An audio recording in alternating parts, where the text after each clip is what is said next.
Hey guys, today I am decorating the cover of my art journal that I'll be using for Nat No Jomo, which is a month-long challenge to art journal every day. So I'm starting out with a brand new journal. It's the Strathmore Visual Journal with Bristol Smooth cardstock, and I am taking a palette knife and some Liquitex super heavy gesso and running my palette knife with the gesso all around the edges. I'm not really too concerned with the center because I know I'm going to cover it up, so I do go over with gesso, but I'm more concerned with making sure the outside has the most texture.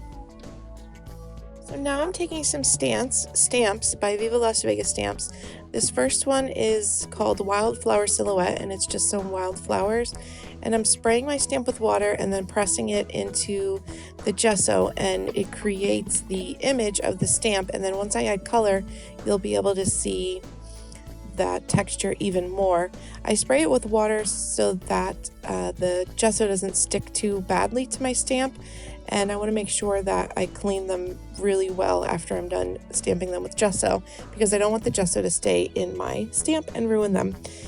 I also went in with 2 stitching line stamps. They're just lines that are supposed to look like sewing machine stitches.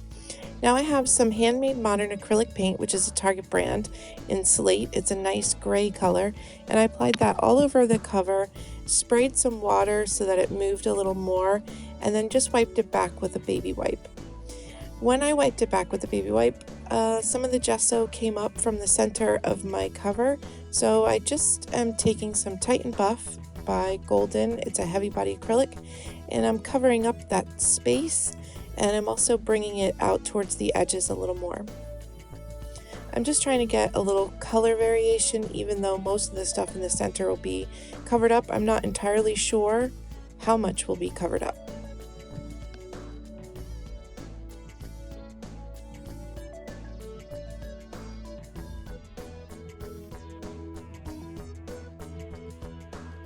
So now I have a piece of muslin and a star background stamp by Jenni Bowlin and some archival ink and watering can, and I'm stamping that all over my muslin. And now I'm taking some Silks acrylic glaze in African Jade and taking my finger and rubbing it all over so that it catches on the texture from the stamps that I stamped into the gesso, and also from the texture that the palette knife created from just applying the gesso. It's really subtle once I finished the whole project, but it is a nice little subtle element. And now I'm messing around with some different pieces that I have and trying to get an embellishment cluster that I'm happy with. I decided to take some more of that African Jade Silks acrylic glaze and also a color called Bolivian Blue, and I am just spraying some water and running my piece of muslin through the color.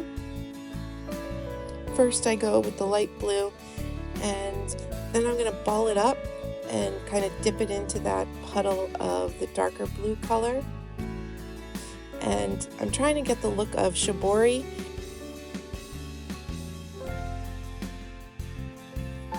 So now I'm showing you this blessing stick that I made, inspired by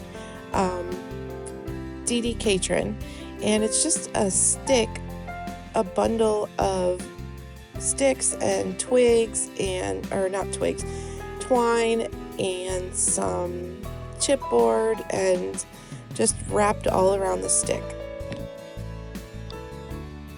This is a chipboard script word. It says Inspire. It's by Wow Studio, and I'm gonna stitch the word onto my muslin. Oh, I also used my sewing machine to stitch my pieces of muslin together with some silver thread. So I used hot glue to adhere down the word, but I'm also going to add some stitches. But because it's the cover, I want to make sure that it stays on there, because it'll get a little more beat up than if it were just a page in the book. So that's why I'm using hot glue and the stitches. And plus the stitches add a nice little something extra.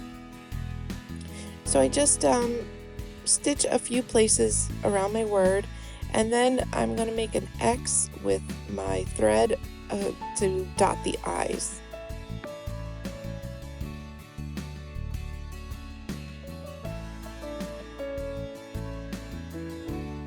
Once I put all my elements down, I thought it was missing a little something around where the blessing stick is.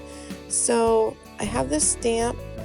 Well, first I decided to layer some vintage sheet music, and then I have a stamp by Viva Las Vegas Stamps.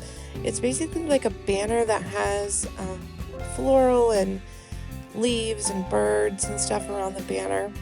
So I'm stamping it on tissue paper because I'm worried that if I stamp it right on my book, the texture from the gesso will cause me to get a not crisp image, and I want to make sure that the whole thing stamps well because it is a kind of detailed stamp and I don't want to miss anything. I did try it out and stamp it underneath where my embellishment cluster is, and it didn't come out so well. So I just use my paintbrush to tear out the stamp, because if you cut it with a scissors, you'll get a straight line and it won't fade into the background when you apply it with your glue. I hope that made sense. I always worry that as I'm explaining something quickly, as I'm watching the video, that it's not going to make sense. Because of course I did it, so it makes sense to me, but I hope it makes sense to you too. So now I am just going to apply a pretty liberal layer of Collage Page matte underneath where I want to put my stamped images. And if you're doing this and your tissue paper isn't disappearing like you want it to, it could be one of two things. Oh, first of all, I used matte medium to adhere that down, not Collage Page. You could either be using expensive tissue paper, you need the really cheap, really thin kind, I get mine from the dollar store, or it could be that you're not using enough glue underneath and on top. You need to like sandwich it in there to make sure that the paper disappears. When I was sewing my embellishment cluster together, my sewing machine got jammed, so I had all this extra silver thread. I just balled it up and put it underneath my vertical embellishment cluster. I have a stamped image to go down below too. It doesn't matter that it's upside down. I don't even know if you can tell that it's upside down, but I just want to get some of those some of the floral elements. It doesn't really matter that you can't really tell what it is because it's just peeking out a little bit, and it's just for a little added something, not necessarily so that you can see the whole thing and tell what it is. I also am adding a strip of music paper underneath the Inspire. It doesn't have the actual like music notes on it, it's just that nice vintage color. And I'm adhering everything with hot glue. I'm making sure that I'm using a lot of hot glue because again, it's my cover and it's going to get beat up. I generally like to do my cover last, but I was excited to start this challenge and it didn't start until November 1st, and I wanted to make something. I mean, now it's November whatever, but I wanted to make something before the challenge actually started. So now I'm adhering my blessing stick, and it has some dangly things hanging off it, beads and stars and stuff, and I want to make sure those are placed right and not caught up underneath when I put the glue on. And then I felt like it still needed a little something, so I just have this piece of muslin that doesn't have any stamping or anything on it, and I just made like a little pleat in it and put it behind my blessing stick cluster and adhered that with hot glue.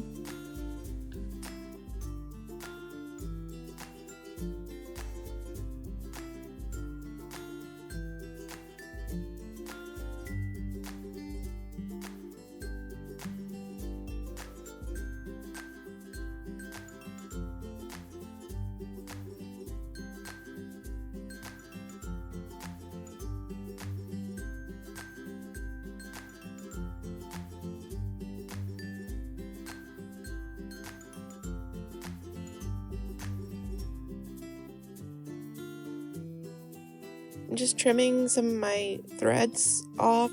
I do like them to hang over. I really enjoy things hanging over the sides of my pages, but they were a little too long.